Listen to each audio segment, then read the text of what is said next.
Listo, buenos días, mi nombre es Sebastián Hernández y el día de hoy vamos a estar haciendo la reseña del libro El túnel de Ernesto Sabato, listo. Entonces, para empezar con esta reseña, vamos a decir a qué grupo literario pertenece esta obra. Bueno, entonces, esta obra se considera que pertenece a la literatura existencialista por su increíble dramatización y su increíble final. Listo. Bueno, ya sabiendo eso, vamos a empezar seguimos con la biografía del autor. Entonces, en este caso es Ernesto Sabato. Entonces, este hombre nació el 24 de junio de 1911 y falleció el 30 de abril de 2011. Listo. Ernesto Sabato no solamente fue un escritor, no. Ernesto Sabato también fue un ensayista, físico y pintor.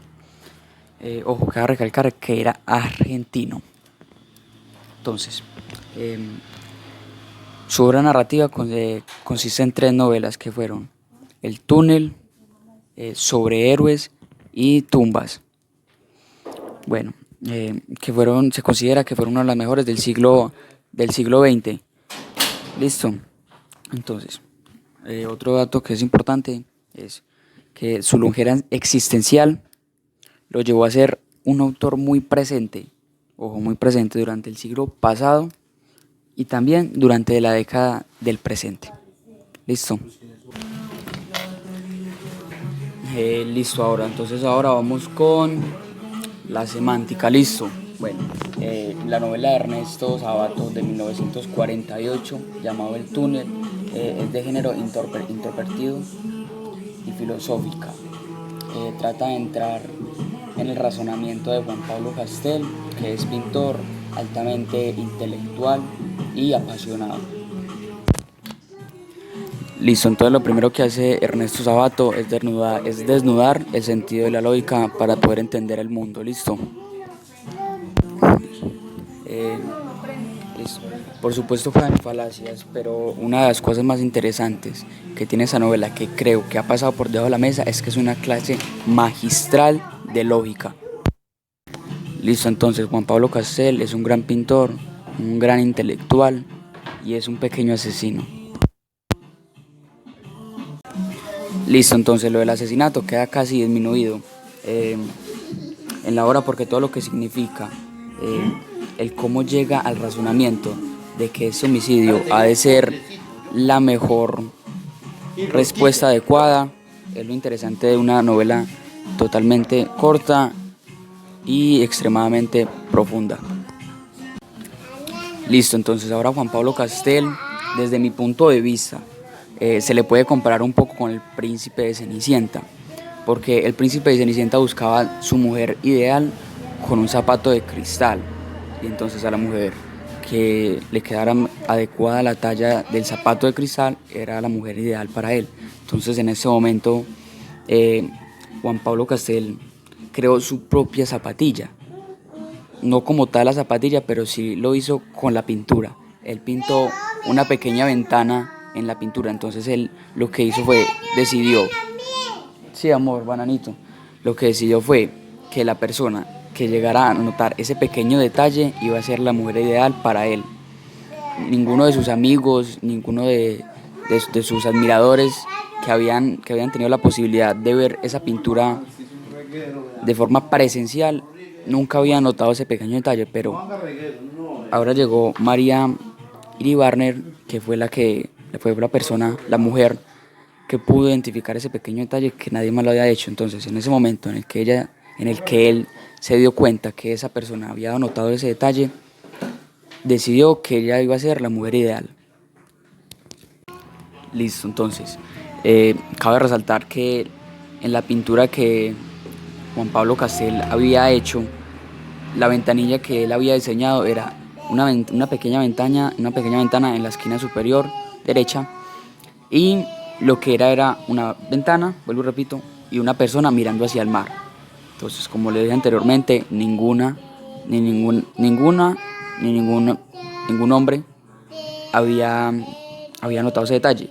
Entonces él seguía esperando en la búsqueda de esa persona ideal. Y ahí fue cuando llegó María Iribarne, como ya lo dije anteriormente, que fue la que cuando notó que ese pequeño detalle está en la pintura, se quedó observándola. detenidamente, miró todos sus detalles y siguió observando.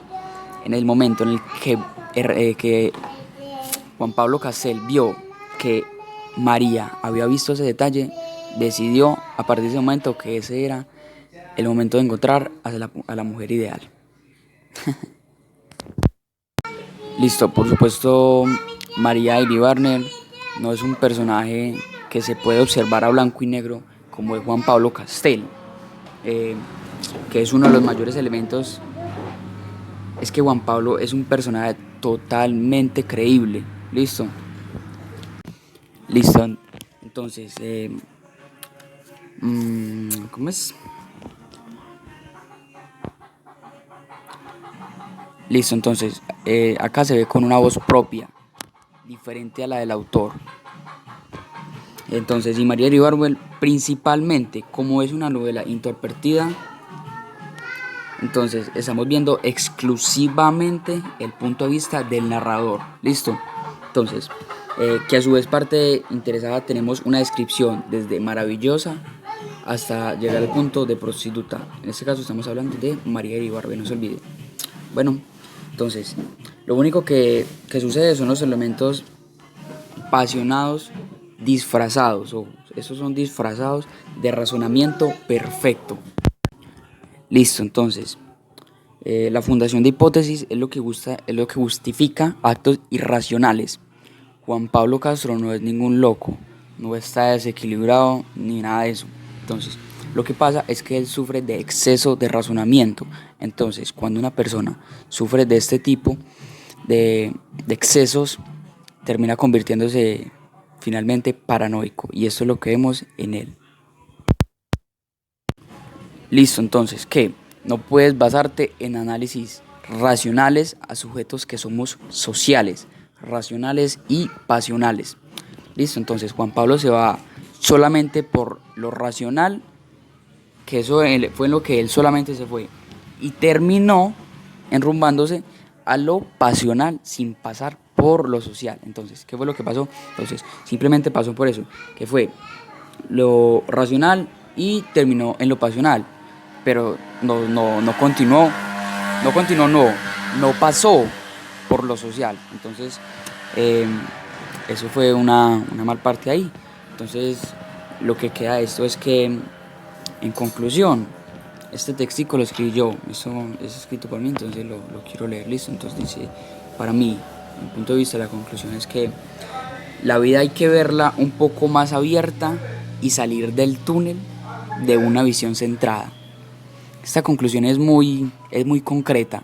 ¿Por qué? Porque simplemente nos está diciendo algo muy real y nos está aproximando a lo que estamos tratando en esta historia. Entonces esta conclusión es demasiado concreta y parece bien desde mi punto de vista.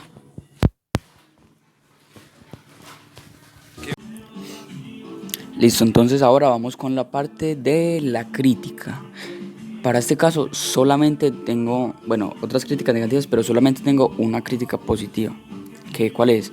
Que es que en esta obra nos está enseñando a elegir las personas ideales, las personas que realmente tienen una conexión con nosotros, perdón por no mirar la cámara, tienen una conexión con nosotros muy pero muy profunda, con pocas acciones, pocas palabras, y eso es lo que vale en una relación. Eso es lo que nos quiere enseñar acá. Para mí esa es la parte de la crítica positiva, la única que tengo de esta obra. Entonces, negativas sí son las siguientes. No me gustó mucho lo de la parte de obsesionarse. Para mí no tengo eso como en un buen concepto, esa parte de ser muy obsesionado con las cosas y pues menos con las mujeres, de llegar a tal punto que seamos capaces de asesinarlas, ¿cierto? Entonces esa es una parte, eso es una crítica negativa que yo tengo ante esta obra. Y ya, esa para mí serían las partes de la crítica. Ya si nos dan una preguntita, ahí van los comentarios. Listo, entonces ahora vamos con la parte de las sintácticas. Aquí vamos sin corte ni nada. Listo, entonces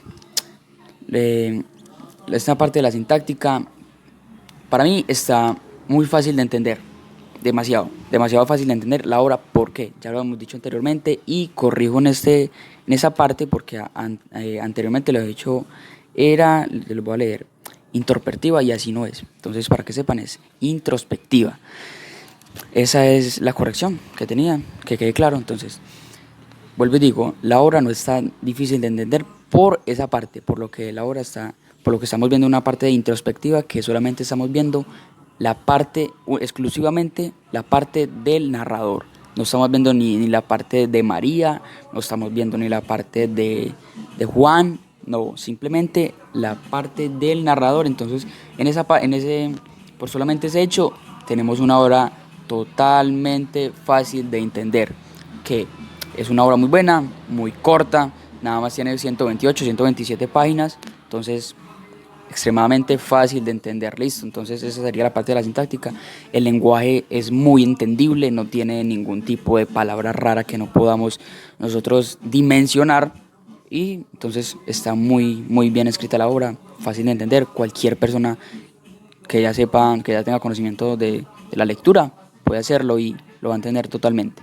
Con la primera lectura que haga del libro, con eso basta. Listo, entonces ahora vamos con la parte de la textualidad. Para este caso yo escogí esta frase que la pueden encontrar en el libro Tuner de Ernesto, y pues ahí en los comentarios les voy a dar el link por si lo quieren leer o descargar para que le echen un vistazo. Listo. Esta parte del libro se encuentra en el capítulo 34, listo. Y dice así: mi espíritu ya ensombrecido cayó en un total abatimiento al ver los árboles, los senderos y los bancos que habían sido testigos de nuestro amor. Entonces aquí él se quiere referir que a pesar de que estaban a una distancia innumerable, porque en ese momento estaban demasiado lejos, a pesar de eso habían creído en el amor eterno. Entonces aquí él está haciendo referencia a eso y recordando más que todo en esas salidas que hacían juntos, todo lo que habían pasado juntos, todo lo que habían vivido juntos, y finalmente siguieron creyendo en ese amor eterno y nunca murió. Entonces eso es lo que quiere referir él en esa parte del libro. Listo. Listo, entonces esto acá ya es el final del video. Espero pues hayan entendido bien la reseña de este libro. Pues cualquier cosa, estar atento en los comentarios y ya. Muchas gracias por el video y que tenga buen día.